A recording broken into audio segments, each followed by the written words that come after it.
Good afternoon, everyone. It is a joy to be here today with Larry Lindsay to celebrate him just turning 80 years old and a chance just to reflect on some of his memories and the impact that he's had to the Naturalist Scouts and to so many family and friends in the Toledo, Northwest Ohio, Southeast Michigan community, and really nationwide and globally. Today, Larry is our guest of honor. Hello, Larry. Hello. And we've got John McCormick. Hello. John is on a break from hiking the Appalachian Trail right now, which John will want to talk to you more about that. I'm Jeff Joyce, a Naturalist Scout in the late 70s, an assistant leader, and Mike Kelly. Mike is co-founder of the Yacht Club podcast, and he brings his great technical and creative skills to help us put this interview to life and to make it available to Larry's great network of friends. So, Larry, we don't have a set format today, but we would like to be able to hear you share some of your thoughts and memories of the Scouts over the years, some of the adventures and accomplishments and of the group itself, which still continues to be very successful to this day. And we'd also like to spend a little bit of time on your latest book that you've created and to talk about that as well, too. So, Larry, tell us how you're doing these days. Well, I was pleased to finish up a big project, and that was my second book, which just finished the end of last year. It took me a long time to write. It does take a person a long time to write a book, especially one like this. It deals with two age groups. There are 5 stories for younger kids, 15 and younger, and then there are 10 stories for adults being those about 16 and older. And the name of the book? The name of the book, Short Stories of Tasmania.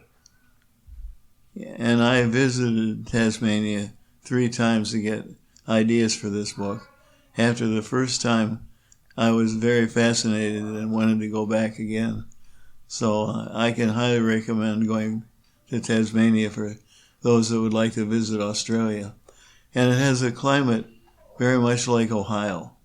Only summer and winter are switched around. So if you don't like Ohio winters and you'd like to go somewhere nice and warm, you can go to Tasmania. It has a very comfortable winter, what we call winter anyhow.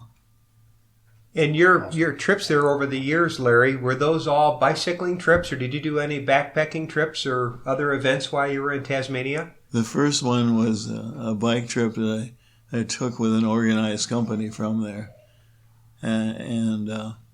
Well, it included biking and camping. What year was that? That would have been 1985 or so. The other 2 times, what years did you go, the other 2? The others were probably 1990 and 1995. Larry, your book is outstanding. There's so many twists and turns and so many great stories and principles to live by. One story that struck me was a passage from the great kayak race that happened in Tasmania. I'm going to just read a paragraph. I'd like you to speak to this because I think this speaks very well to the group itself.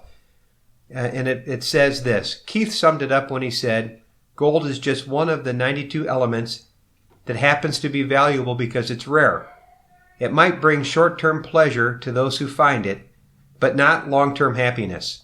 Happiness comes from advancing your soul by helping others, gaining knowledge, and by taking a hold of adventures that go beyond normal limitations, as we're doing in this amazing race." And Larry, I thought that was so well written and actually summed up the spirit of the Scout group, of adventures that go beyond normal limitations, about advancing your soul by helping others. I think, Larry, you've done that really your whole time with the Scout group. But can you tell us a little bit about some of the inspiration you had in writing the various stories of the Short Stories of Tasmania? I got a lot of information and things from others, but the first one with the Toledo Metro Parks. My family moved out in the country near Secor Park when I was 10 years old, and in my time going back and forth to Secor Park for just something fun to do, I met a naturalist, Jerry Fellon, And he inspired me to learn a lot of things about plants and animals and the environment, and taught me a large number of plants that I never would have known otherwise. In fact, I was lucky enough to get first place in a contest in identifying the plants, and I got to give Jerry Fellon credit for teaching me a lot about that. I ended up getting first place out of 200 students. Wow, that's fantastic. Because of the things that Jerry Fellon had taught me. Another thing that helped me along was a television program that came out of Detroit during the 50s. George Perot Presents. Some of you may have heard of it. I remember that show. And I really enjoyed watching that just about every night, and it gave me a lot of information about various places in the world. It wasn't just about Toledo area. It was about places all over the United States and all over the world, for that matter. And that was probably my first emphasis on Tasmania. And when I got there to visit it, I thought it was really fascinating. So I enjoyed especially getting there to actually see the real place. And it's such a good place to do biking and hiking because there's very little traffic on the roads there. And some great hiking trails and some beautiful beach walks. One of the most beautiful hikes in the world is a beach walk on the south coast of Tasmania.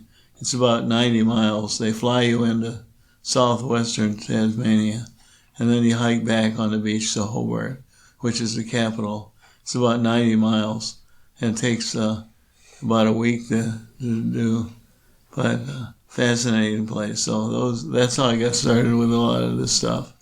That is really a cool story, Larry. So just a television program helped introduce you to globally. And Jerry Fellon, with the Metro Park system, was the naturalist you met that helped introduce you to nature and the Toledo Metro Park system. Right.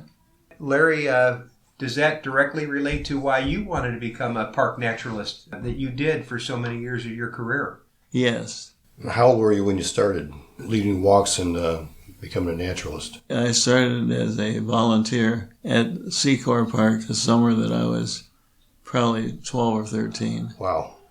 And I got to the point where I got a job in the summer of my about 15th year. So after that, I was really putting in a lot of time and effort. It was a rather unique way to spend a good summer. So you were like the longest employee there of the Metro Parks for a while, weren't you?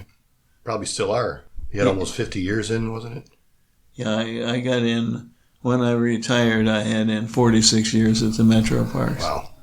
Larry, tell us about some of your experience being a naturalist with the park system, the kind of things you did when you first joined, and some of the things that you enjoyed doing over the years with the park system. One thing, I got to set up and direct a thing called the Maumee Valley Forest Science Training Camp. Yeah. And that ended up going for 14 years. It started in 1966 and went all the way into 1980 or 81. And what it was a program for high school students where they could come out and spend a week at the park and learn a lot about many topics from experts. We had experts help them identify trees and flowers and animals and all sorts of things. And we did that program, as I said, for 14 years. And we eventually discontinued that so we could do some other programs. But we didn't stop doing interesting things. We had a lot of fun programs we did, even though we couldn't keep that one going. I remember the Sunday programs. You showed movies, nature at Secor Park. Yes. And I didn't live too far away, but I remember my friends and I back in the 70s, we'd ride our bikes there all year round. Even in the snow, we'd ride our bikes there. And we'd get to the nature center there, and you'd have a fire going in the fireplace, and you'd have a couple of short nature films to show on Sunday afternoons. Yeah. That was always a lot of fun. Yes, that was a program we did all during the 1980s. Yeah. probably ended in the 1990s. So we were able to introduce a lot of people to the great outdoors with our own version of George Perot Presents. Larry Lindsay presents. We had a lot of people come to our version of George Perot Presents. Right. Yeah, in the Forest Science Training Camp, Larry, I remember through the Scouts being that one year, and I remember being out at Farnsworth Park with water samples and being there early in the morning and seeing kingfishers and different bird life, aquatic life, and it was a very hands-on experience. It meant a lot to the young people that went through that program. What time would Larry get you out of bed? I think that might have been started at 6 o'clock, which seemed very early back then, but that was Larry's schedule. So, as well, I'm sure we'll hear today. No, he was a Rolling Stone. He was very busy. There's no moss. There's no moss. So, Jeff, how did you come to meet Larry, get into his Well, group? and I found out through a couple different Scouts, too, a very similar way. When Wildwood Metro Park opened up to become the newest Metro Park in Toledo, I think back in 75, maybe it was 76. That was 73. Could have been. Somewhere in the mid-70s. Yeah, I think it was right around 75. My mom gathered our family. Let's go for a guided walk at Wildwood. Larry Lindsay was our naturalist scout, was the naturalist for the park system, leading a tour of the grounds and the nature. And I told my mom, this is very interesting. I'd like to get involved with the Metro Park system. So my mom approached Larry and, hey, my son, could he help build birdhouses or do whatever? And Larry said, I got something he might like even better. It was a naturalist scout. And that 2 or 3 days later, I got a first class postage with a newsletter. And I was at the scout group the next Saturday, and I've got my survival kit here, Wow. a leather-made survival kit that I made during that first week, which was very common with the scouts to do that. And so that's how I got to know Larry. And So you made that. yeah, That's very impressive. yeah. And John, why don't you talk about your meeting Larry and involvement with the scouts? Well, the first time I met Larry was probably in the fall of 1969. I was a sixth grader at Chrissy Elementary, and my sister attended Springfield Junior High, and they had an open house one night. And so, of course, I had to tag along. I brought a friend of mine to come with me that was my age. And we just wanted to check out the junior high because we were going to be bumped up to the junior high level the next year. So we wanted to see what we were in for. So we got to the school. And we thought, oh, that's great. The lockers are in the hallway, not back in the classroom. And everything looked really like an upper level type thing, almost like a college to us. And so my friend and I walked around. We peeked in different rooms, and we got to Larry's room, the science room.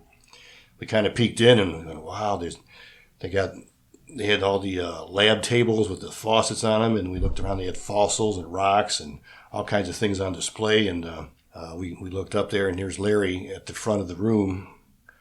And it didn't really dawn on me until years later, just the setting. But he had a couple of his class students were just sitting there on top of the desk, and Larry was just kind of relaxed at his desk, just kind of leaning over and talking to him. And it looked like a real friendly conversation they were having. And so he introduced himself to us and told us we might have him as a teacher the next year, which I did.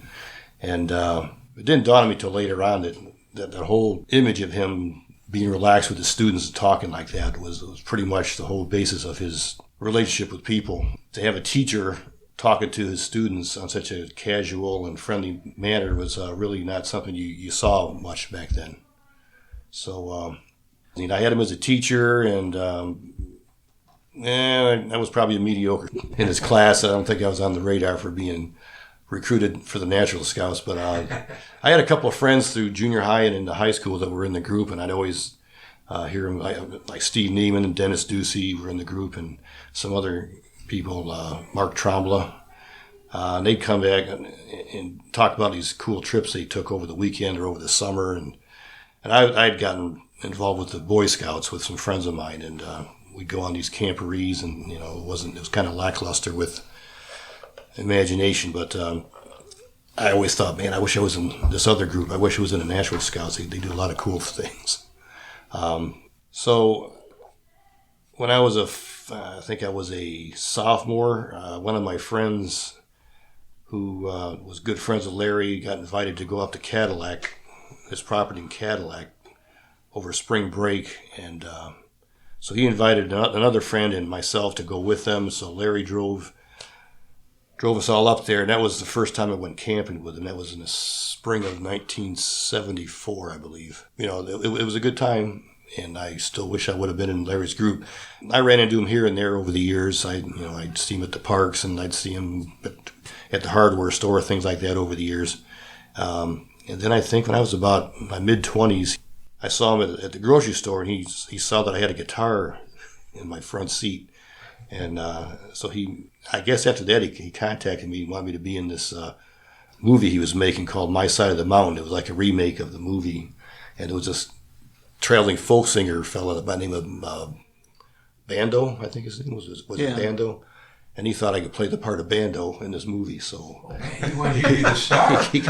well, I wasn't a star. I was just a traveling folk singer. And so I got involved with that project. And then after that, I started coming out for the meetings, and I stayed pretty regular from the mid '80s to the early '90s when I wound up getting married, have my own kids, and I kind of drifted away. But I'd come back occasionally and go on camp outs here and there, and help them out with different things. And I did the Tri-Venture race, I think 5 different times over the years. But he's been a lifelong friend ever since, and we've never really been out of contact. And the running joke for both of us is we're both 39 years old forever. So we've been passing back and forth this birthday card that says Happy 39th birthday. So I'll give it to him, then he gives it back to me when it's my birthday, then I give it back to him. And it's been going on for, 25 years probably. Got the same card going back and forth. We really got our money's worth on that. Yeah, card. we sure did. It's a new envelope every year. Yeah, he's been a good friend all these years. That's a great story. Yeah, it is. And Larry, do you want to share a little bit about, just a reminder, the origin of the Naturalist Scout group, how that came to be, the first members and how the group was formed? Well, it formed in an unusual way. It wasn't a park program originally that we started with the idea of making it that. What it was is one Sunday afternoon in September of 1966, I was working at Secor Park, just answering questions for the general public. And we often did that on Sunday afternoon. So anyway, these 3 boys came out that were probably 12 or 13 years old, Terry and Gary Scott and Chuck Carson. And they asked me if they could help with a project I was doing. They saw that I was making some birdhouses in the workroom at Secor Park. And they said, we'd like to help if we can. And so I allowed them to help out. And they enjoyed spending the afternoon. And their mother came to pick them up at 5 o'clock. But what surprised me is they came back the next week, and the next week, and the next week, and the next week. I didn't invite them to keep coming every week, but they made a thing out of coming every week on Saturday, and this program is still going on Saturday afternoon. I'm not able to lead it every week, but I lead things part-time anyway. So anyway. This has been going on for 55 years? Well, it started in 66, so. Wow. And then you started buying property up in Cadillac, Michigan, right around, 1968? Yeah. And how many acres is the camp now? I ended up buying just 94 acres. 94 acres? Yeah. And Larry, what age were you when you bought that property? I would have been 20. That's not too common for too many 20-year-olds to want to buy 100 acres up in Cadillac, Michigan. Talk to us, Larry, about your, how that even came, the inspiration to you that came for that. And did anybody tell you, yeah, Larry, that's a great idea? Or did some people say, why are you buying land up there? Kind of give us the thoughts on that. Why don't you buy a car instead? What you just said is what I got from other people, almost word for word. Yeah. Advising against it. And yes, advising against it, and a few advising for it. My parents thought I was crazy buying this land in northern Michigan, but I was really fascinated by the idea that I could buy all this land at a very reasonable price that I could actually pay for. Wow. And so I ended up buying 40 acres. And then the next year I bought 54 more acres. And then I convinced one of the scouts and his parents to buy another 40 acres across the road. His name is Lucas Comer. His parents bought some land right next to mine. So we ended up with a camp that was well over 100 acres. Wow. Which was pretty cool. And we used it for this. We built our own scout camp, essentially. And we built a cabin on it, and a couple tree houses, and a shelter house for making maple syrup in the spring. Of course, we cut a lot of firewood for use in winter. And because I don't know if you noticed it, but northern Michigan doesn't get as cold of a winter as it used to in the 60s. So back then we had to cut a lot of firewood. No electricity, just Big Bertha, potbelly stove. It took a lot of fuel to keep Big Bertha humming, right, Larry? Yeah, you're right, that's for sure. So all the trips you had to make up there to build a cabin and cut the wood. There was one funny story you used to tell us about this real cool truck you used to have. Oh, that had a typo on the title. Can you tell about that story? Oh, that was amazing. The Toledo Highway Patrol used to have a program where they checked your vehicle for safety. And they just would put it up in the morning somewhere and wouldn't tell anybody it was coming. So anyway, one Sunday, they were in front of the Toledo Express Airport, stopping everybody that went by. And they stopped me in my truck. My truck was an old Dodge truck. And anyway... You remember what year it was? What year the truck was? I think it was about a 1960. 1960. And this was the late 60s when I had it. But anyway, what they did is they had a whole list of things that were supposed to be inspected.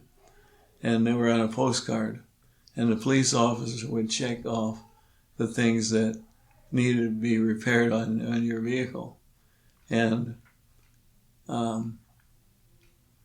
needless to say, this vehicle wasn't in very good shape.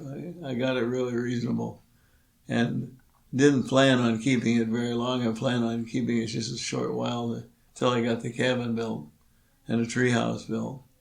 So anyway, the first thing is the police officer wanted to check the headlights. Well, the headlights did work, but all the smaller lights like the turn signals and the parking lights and the backup lights and all of that, none of those worked.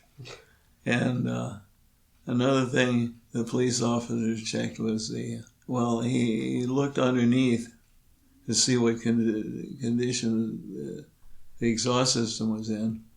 And he saw that the system was just attached with a bunch of coat hangers. I didn't spend any money on this truck. It wasn't worth it. And anyway... Didn't you have concrete or somebody put some concrete in some of the rust holes at one point? Or was that a different vehicle? That was a different vehicle. Okay. I'm reminded of that scene in Trains, Planes, and Automobiles. Yeah. Where they get pulled over after the car's burned out. Right. And the police officer goes, I can just hear him asking Larry, is this car safe? Oh, it's safe. It's safe. And strangely enough, the radio still works. Yeah, that's what I told people. The radio worked. And that's a scene right out of Larry's life. Right. And let's see. Well, the turn signals didn't work. I'm trying to think of other things. Well, anyhow, he filled the whole postcard with things, just about every blank on a postcard, with things that are supposed to be repaired within 48 hours. If you're going to keep driving the truck, well, I didn't repair any of it. I just kept using the truck. But I didn't drive it at night. I only drove it at day. With your arm out the window, left or right. Yeah, that was about the truth. And Larry, what... So what about the title? That's the key to the whole story. That's the funny part. This part was really something. They check this postcard to mark all the things that need to be repaired, and they had everything marked up. And the policeman said, "Don't you think this truck is in pretty good shape to be driving? Should get it repaired if you're going to keep driving it." And I said, "Well, I think I have something here that will surprise you." And I pulled out the title, and I said, "This is the title that you get when you buy a vehicle in Ohio." It was a brown title on official brown paper. And the policeman said, "Well, I've got everything filled out but one thing." And I said, "I think you'll be surprised when you see the title, though, because there's something very surprising about the title of this vehicle." And I showed him, and instead of saying 1969 or 1968 on the title, it said 1869. And I said, "This is the last 1869 Dodge truck still on the road." So it was a typo from the license bureau. Yeah, Typo. that's exactly what it was. She didn't mean to do that, I'm sure. But Well, that would explain the condition of the vehicle. Maybe if she looked at the vehicle, she would have believed it was an 1863 Dodge truck. It was the only one I ever saw on the road. Larry, I think all the scouts would remember fondly a lot of the old vehicles you had, a lot of those Chrysler station wagons that you seem to get a lot of use out of. Any stories on any of the cars and how long you had them for and the features that they had? Well, I ended up buying a lot of Chrysler station wagons because they were expensive as a new car, but a used car, they were a big bargain. And so I ended up buying them used with maybe 50,000 miles on it or something like that.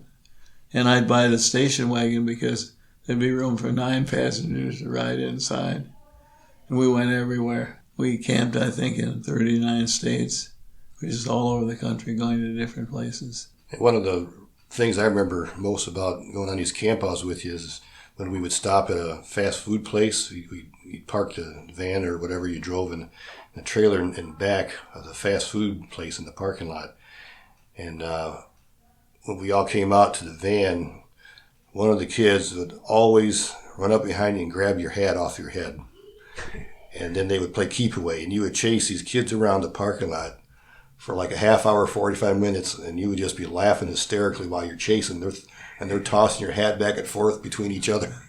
And they were all tanked up. These kids were all just going wild. They were laughing, and Larry was laughing like crazy, and the hat would be flying across the parking lot to each of the kids, and then we finally get them in the van. Like within 2 minutes, they'd all be asleep. So that was Larry's That was his plan. little secret there. Yeah, because before we got to the fast food place, they'd always be rowdy and all tanked up, and then they'd eat and they'd come out and play that game with Larry, and they would be out. Larry, that's amazing. 39 states with the scout group, and obviously that was a lot of logistics planning on your part that the scouts didn't really appreciate. What went into all of that, but any highlights of those 39 states and special remembrances of some of your most memorable trips? Probably the most memorable trips that included quite a few states was our 2 bicycle trips completely across the United States. Mm. We started in Seattle, Washington, and biked to Toledo one summer. What summer was that, Larry? Summer of 82. 82. And then the next summer of 83, we started where we left off in Seattle, and we would bike the rest of the way to Toledo. So we got 2 trips on our bikes completely across the whole country. And of course we had a lot of short bike trips too, ones that were only 300 or 400 miles. Those were considered short trips. But we did these 2 long trips, and we were really proud of that. I got the idea from George Burrow Presents, because he had a man that was on his program at least once or twice a year. Stan Midgley was the person on his program. And Stan did these bike trips all over the country. And I figured if Stan could do it, we can do it. Yeah, he was on until, I don't know when they took him off, but I think he was on 20-some years. Yeah. How many 2-wheel bicycles have you had? Well, we've fixed up quite a few. I mean, as far I know, you had the one bike you had for years. Was It's that a Windsor. The Windsor, and then before that, what were you riding? A World Voyager by Swin. That was a single speed. No, it was my first 10-speed. Okay, so really, you really haven't had a lot of different bikes. You pretty much buy them and then just like your car, you kind of drive them until they get to the end. Yeah. Yeah, you're not like changing bicycles every other year like a lot of people do, trying to upgrade. You've had the Windsor since the early 80s. Now, my Windsor bike has 120,000 miles on it. Wow. Same original transmission. No, Of course, you had to change the oil a lot. It had as far as gears go, it had the gear mechanism replaced twice. And both times, interestingly enough, were in Nova Scotia. We were biking through the Maritime provinces. And I had some serious trouble with the gears and had to replace all the derailleur and just most of the gears stuff. But got it fixed and kept riding. That's awesome. It is. Larry, maybe you could tell that story about where you camped on a bike trip, and then a funny story you had to tell. Well, we came into a town called Anago, Wisconsin. And the unusual thing about Anago is there was no camping areas. We asked people that we saw on the sidewalk there and business people if there was a camping area in town or near town.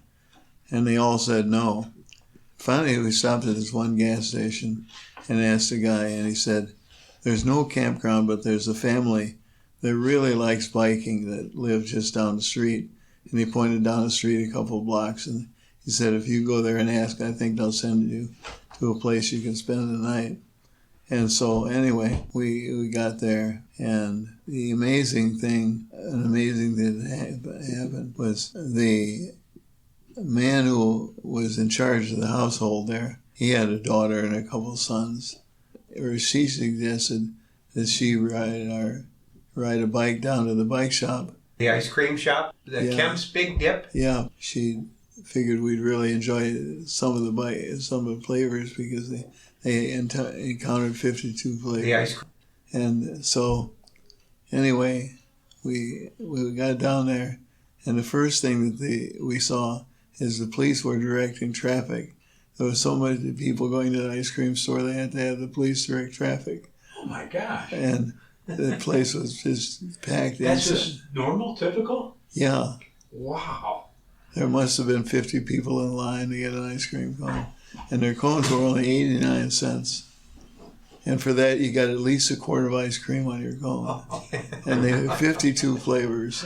Things like you don't get anywhere else, like black raspberry and red raspberry and gooseberry and all sorts of unusual flavors. And what town was that again, man? Anago, Wisconsin. 6 years later, we went way out of our way to go through there, and unfortunately, the place went out of business. Oh, no. Probably the people retired or something or had health problems, but anyway, that was pretty amazing. That's called seeing real America, right? Yeah. You know? Well, you do on a cross-country bike trip. You're going through rural towns and Yeah. really experiencing a lot of those things firsthand. And Larry, in addition to the biking, you had a lot of adventure trips, backpacking, canoeing. Any of those particular trips stand out to you from those 39 states that the Scouts covered over the years? Well, and Canada, I guess, too, not just the U.S. Canoe trip or backpacking trip. Algonquin seemed to always be a favorite for many of the Scouts over the years, right? definitely. What was it about Algonquin, Larry, that you liked the most? Well, first of all, I should say what Algonquin is. It's a very big provincial park in Canada, about the size of the state of Connecticut, maybe bigger. And we got there probably 10 times over the years because it is an absolutely beautiful place to go canoeing. Mm-hmm. And the reason it's such a nice place to go canoeing is the maintenance of the park is really good. Now, some parks, especially one canoeing, are not kept up very well. And Algonquin, they keep a crew out on the portages or trails to keep them in good condition. So you can get through the park and hike in the park and go on to the next campground. They have the campgrounds very well marked with big orange signs about a quarter the size of this table. And they're bright orange. And they have portage trails marked in orange and campsites are yellow. So, in other words, it's really easy to find good places to camp that are maintained well. If trees come down in a windstorm, they're out there the next day cutting up the trees and clearing out the place. Where if you go to many other parks, you'll find that they're not maintained nearly as well. And unfortunately, an example of that is the boundary waters. The trails in the boundary waters are not kept up like the ones in Algonquin. They need more maintenance men on the boundary water trails. Now, you can set up in Algonquin, what you want to do when you get there is set up a circular trail route that is maybe, you can get one that's close to things, one that is like 3 or 4 miles, or one that's 50 or 100 miles. Mm-hmm. You make different loop trips, and you have to get a permit for every one you're staying at every night. And they do charge for the permits, but it's worth it because they're, like I said, they're maintained so well. Mm-hmm. Also, Algonquin is nice for a family that has young children. They have campgrounds near the road that are on lakes where the young children could be swimming and enjoying the outdoors. So Algonquin is really my favorite place for canoeing. Now, if you want something close to home, there are a lot of nice canoeing rivers in Michigan that you can canoe on for a day or two, and then just return the next day to do some more canoeing or stop your trip after the first day. So Michigan has a lot of nice trails, and Algonquin has trails for people that are really serious about going a long ways. And where is Algonquin exactly? Where's that? Northeast of Toronto. Northeast of Toronto. Got it. Yep. It takes a day to drive to Algonquin. A day? Right. Okay. Not too bad. It's about 500 miles. 500 miles from Toledo area. Right. And pristine waters, and you've got to get your trip lined up in advance, and you might not see anybody the whole week that you're out there. The way they have people stage through the park is wonderful. Size of the state of Connecticut. Incredible. Yeah. At least that's a big park. At least that big, maybe bigger. Wow. Sounds fantastic. And Larry, favorite memories or places that you've backpacked with the group over the years? Smokies, Tetons, Bighorn Mountains, many other places too. Mountains. Rocky Mountain National Park. I'm trying to think of something unique. Bruce Trail. Bruce Trail, that's a nice trail. Yeah. The Georgian Bay, right? Tobermory? Yeah. Mm-hmm. Beautiful. Gorgeous. Well, a couple other things, Larry, why we're here together today that we'll probably wrap up this session. First of all, I'd like to say that we'll use this as a chance to capture more memories with Larry, and we'd also like to have other scouts, former scouts, current scouts, to be able to contribute as well. But what we thought to do is maybe just kind of wrap up a couple of things today, and then while we have John McCormick here, maybe be able to have John give an update, too, of his current adventure with the Appalachian Trail. But one thing, Larry, we talked quite a bit about Cadillac before and the property up there. And northern Michigan has been forever changed with the investment of Larry of your property in northern Michigan in the camp. And also the relocation of Bill Schnicker to northern Michigan. And his family is such a great family. Gene and Jesse and Abe, and the impact that they have on the community up there. So a lot of memories of Cadillac over the years, and it's thriving today with the cabin and the property up there. Bill was instrumental in helping you build the cabin up in Cadillac. Was it the summer of '69? Yes. He stayed the whole summer up there with you, and you guys worked on the cabin all summer? That's true. Yeah. And the cabin's still there. I went up there with you a couple falls ago, and we did some work on the roof. Yeah. That updated a bit. And Big Bertha, the big, huge stove, is no longer inside. It's been replaced. Been replaced by a more fuel-efficient, environmentally friendly version. Little Linda, maybe we'll call it. Little Lindsay. And Larry, did you have a professional architecture firm help design that pentagonal shape, or how did that come up? Well, it's a pretty unusual cabin in that it's pentagon shaped.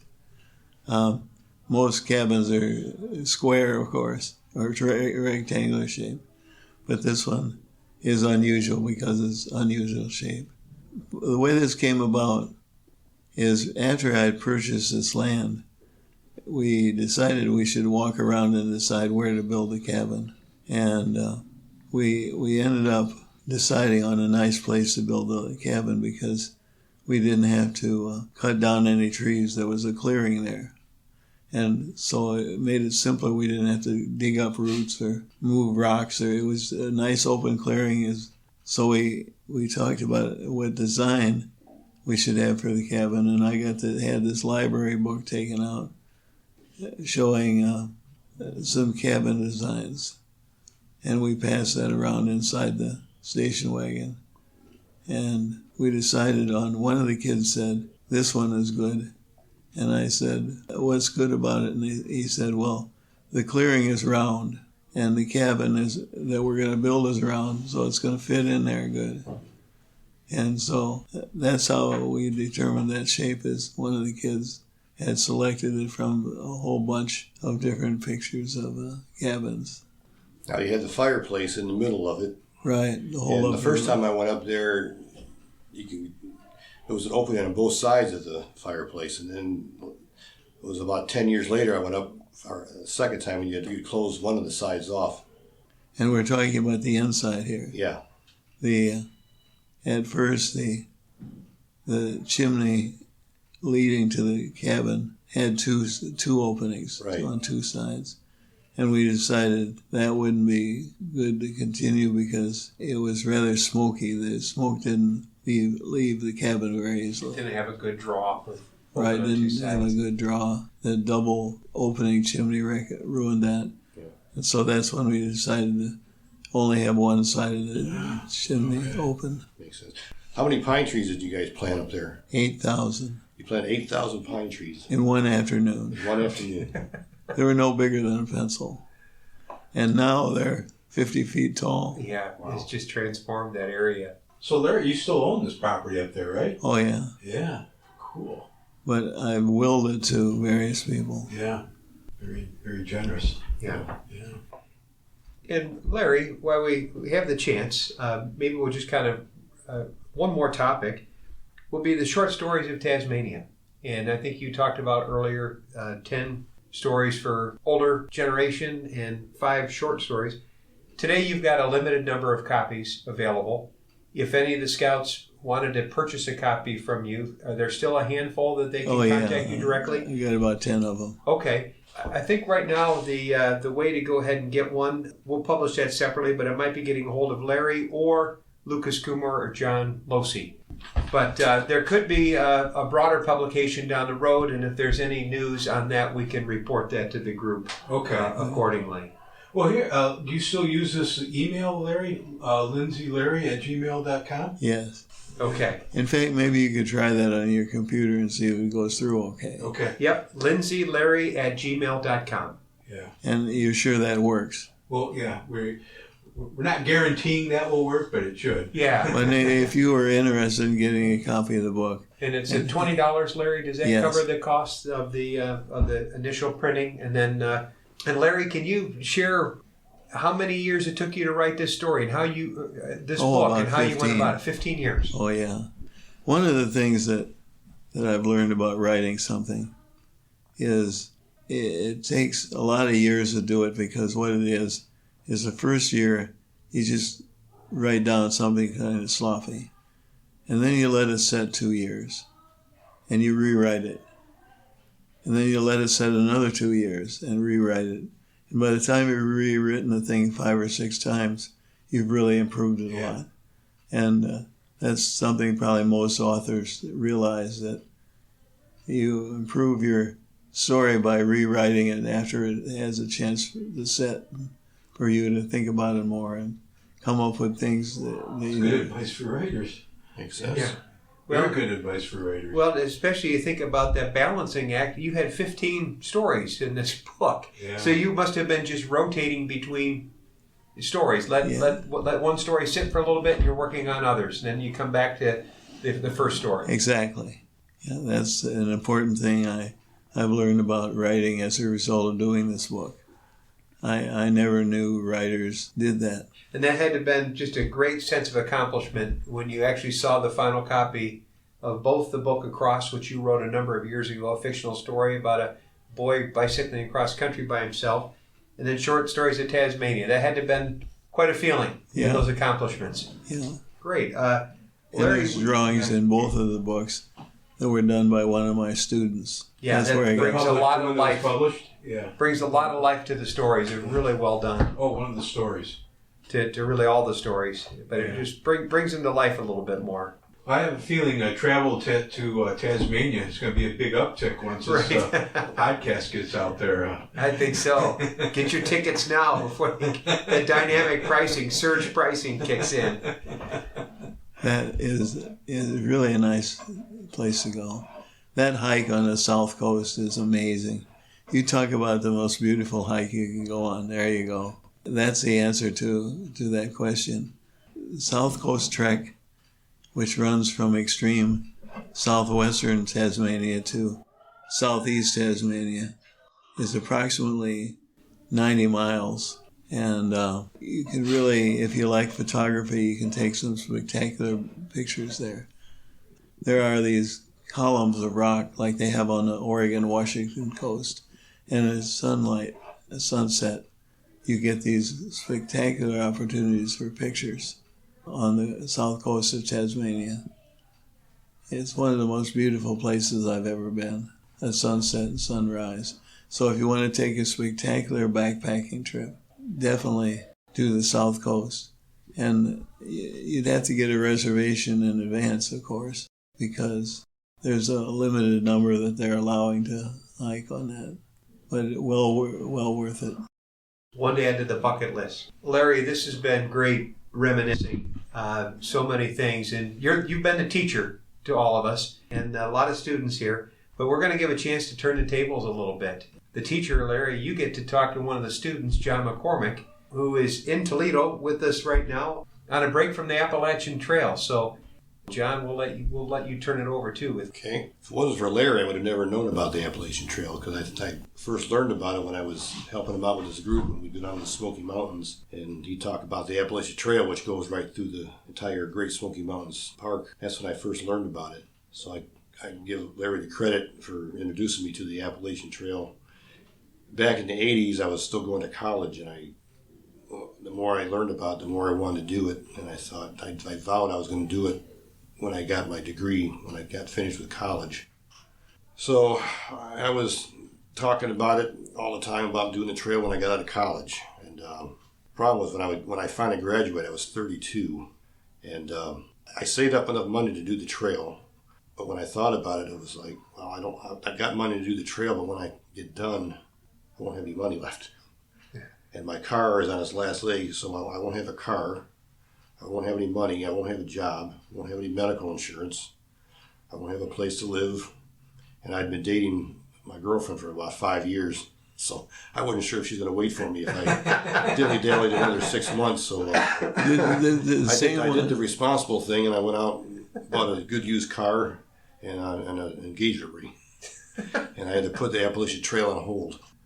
Although I'm finding now, I talk to a lot of the young people out there that are in their early 20s, and a lot of them are worried about running out of funds and having to quit early because they don't have the money, and they had quit their job to do it. Or they went to their bosses and asked them if they could have 6 months off to do this trail, and so there's a lot of worries. And they had about 10 years on me when I was going to do it, so I kind of wonder if I was 10 years younger at the time, maybe I would have been a little bit more flippant about things and just went ahead and did it. Now I'm retired, so now there's a whole other thing, other ball of wax. Now I got a house to take care of. I got grandkids I don't want to be away from, so it's not as easy just going out and doing all in one shot. So I guess Larry always said the best way to do it would be to do it in sections. So I guess that's probably what I'm going to have to wind up doing is do it in sections. So how long are you going for a section now? I'm going to try to get through the entire Smoky Mountains, which is about a little under 75 miles. So I'm leaving Monday, and I should hopefully take about a week to 10 days. Yeah. And John, going back to your story, which is a great story coming out of school, that girlfriend with the engagement ring became your wife. Right. And you made the right choice. Made the right choice. And then 3 beautiful kids, and they're all adults and doing well, and I've got 2 grandkids. So. And retirement was in fall of 2023. Right. And you began the first steps of the journey. How long after retirement? Well, I plan on going a couple days after I retire, but on the very same day I retired, I got home and I had COVID. So that put me in the back seat for a couple of weeks until I recovered. And then I went down in the middle of October and started down at Amacola Falls, did the 8.5 mile approach trail. And over the course of the couple of weeks I was down there, I realized they had a drought and water was real hard to come by. So that was a big concern. And then I found my phone wasn't working right, so I couldn't charge my phone. And then I managed to call home at one point, and I got some unfortunate family news about my wife's family. So I thought, well, I might as well pack it in and pick it up in the spring. So I went home with about 50 miles done. And then I came back last month and started right where I left off at, and now I'm going back. So I'm hoping after the Smoky Mountains I should have about 250 miles. That's great. Yeah. What's the highlight of all of it so far? The highlight is people talk about hiking the trail, and they post a lot of pictures of mountain tops and having fun, but a lot of it is just grueling. Up and down, and the weather was cold. I did wind up coming down with norovirus on this last leg. So that laid me up in a motel for about 3 days. But I was so happy I was there rather than out in the rain and cold. If I was stuck in my tent with this stuff, I don't know what I would have done. But the highlights, meet a lot of real nice people, a lot of nice younger people, and unfortunately they're usually traveling faster than I am. A lot of couples, a lot of retirees out doing it also. Talked to a few people that have done it multiple times already. They're real interesting to talk to. They have the trail angels out there, which are volunteers that come to road crossings, and they set up like a kitchen, and they serve you food, give you supplies, give you chairs to sit down to take a rest. One morning I had blueberry pancakes and scrambled eggs and hot chocolate and bagels, and they don't charge anything. They just do it to get the smiles from the hikers. Okay. Yeah, so there's a lot of fun with that.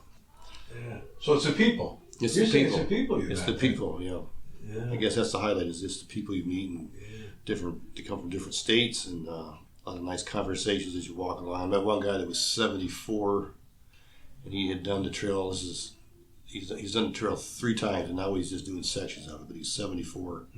He's still out there doing it. And that's always the inspiration for me when I talk to people that are older than me through the years, and I'd always try to find people that were older than me that were still hiking.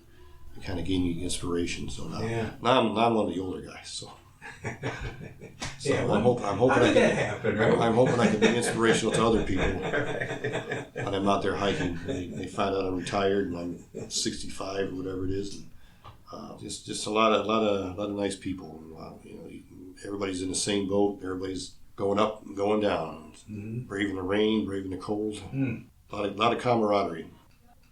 Jeff, do you have a highlight from any of your backpack? I think the trips were great because I think there's a quote in Larry's book. They really pushed the limits of what we could do. There were a lot of adventure stuff. The Algonquin trips I thought were fantastic. Just the skies up in Algonquin, the crystal clear waters, and swimming and seeing a lot of territory in a short period of time.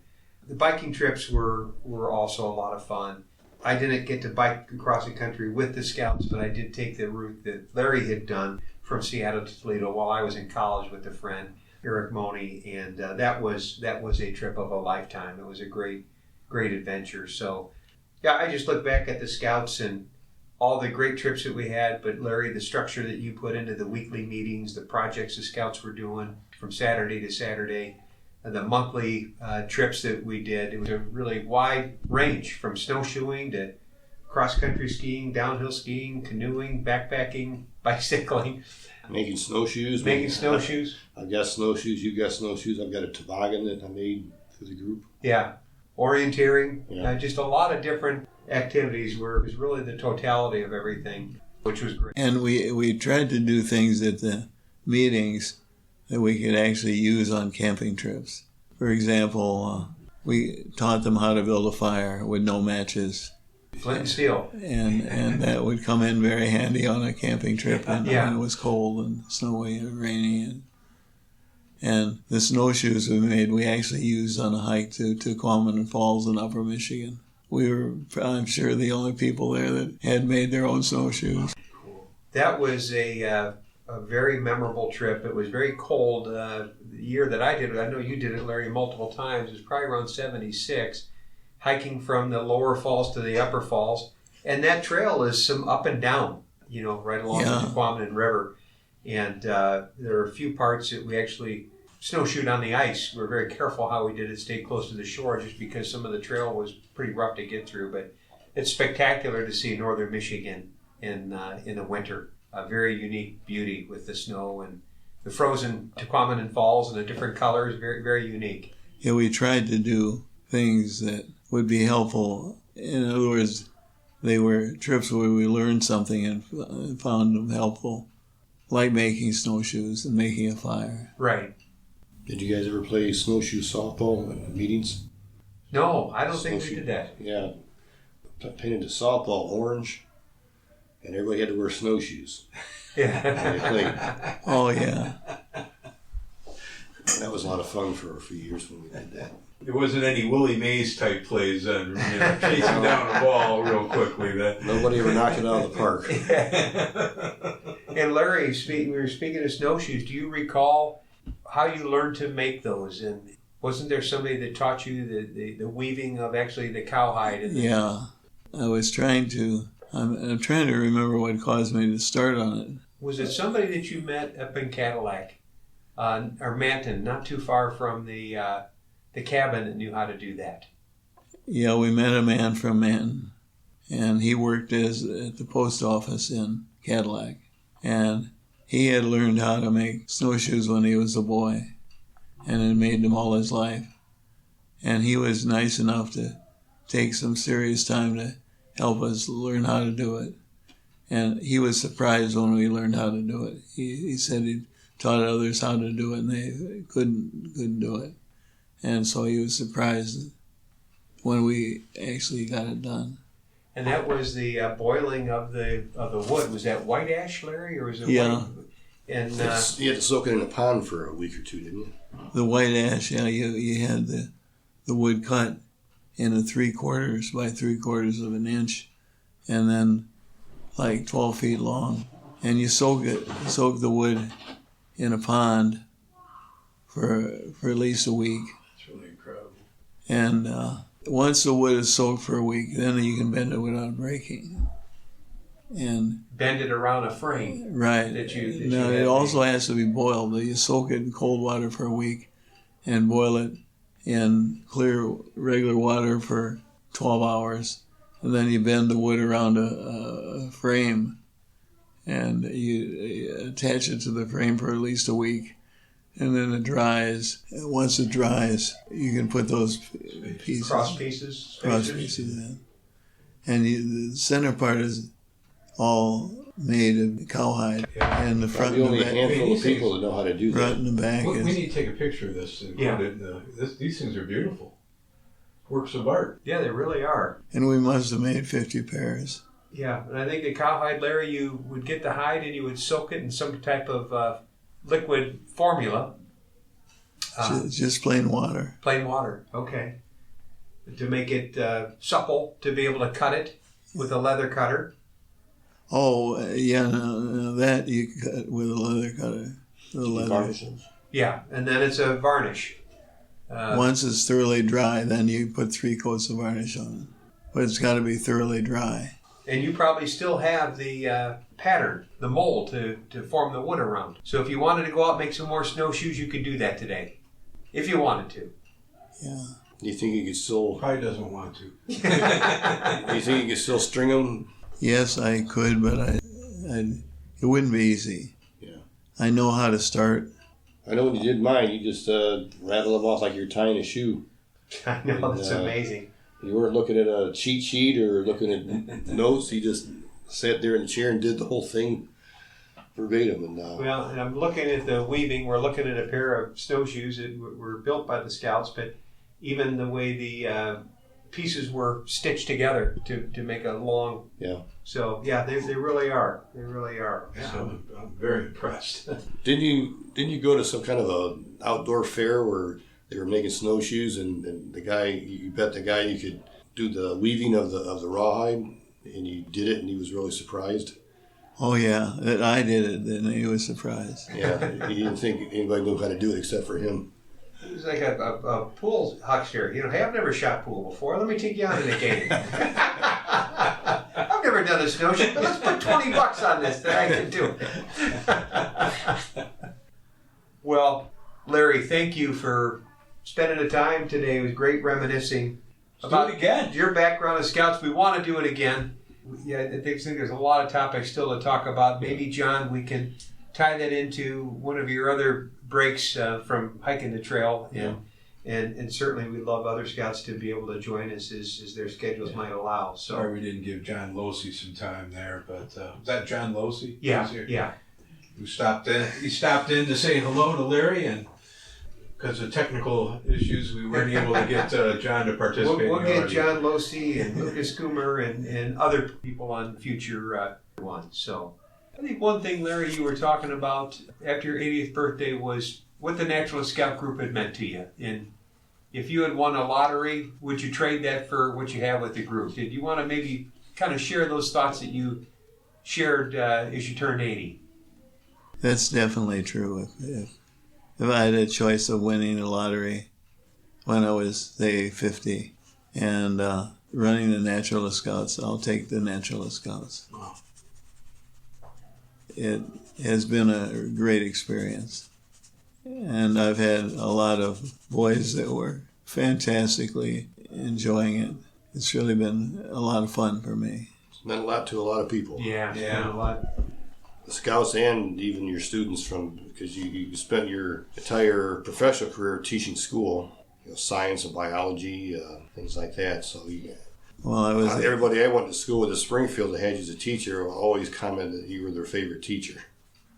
Out of all the teachers they ever had in school, you were their favorite teacher of all time. Many of your students. Yeah. All my friends tell me that Mr. Lindsay was my favorite teacher of all time. He really turned me on to science, and that's how I got interested in science and in the medical field because of the science. So it really meant a lot to a lot of people. It's actually doctors, right? Right. That have been inspired by Larry. Yeah, absolutely.